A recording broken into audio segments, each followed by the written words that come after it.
Where does Santa come from? Oh, well, Jason, he comes from the North Pole. And all the other elves help him with his work. Where does the red god Santa come from?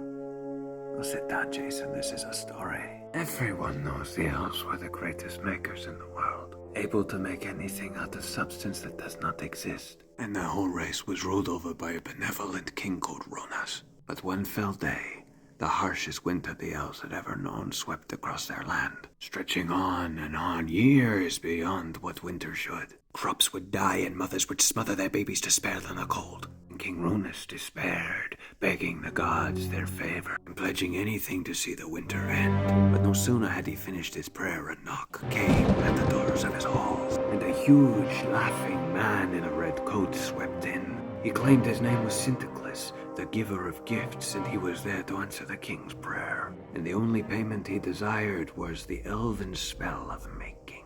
To spare his people, Runas reluctantly agreed.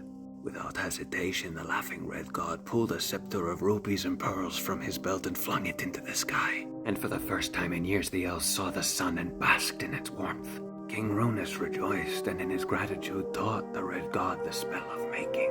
No sooner had he heard it than the red god's nature had changed, for he was not jolly anymore. Cold and indifferent, he swept from the hall. Years later, Runas would learn to his despair that the red god had sent the winter.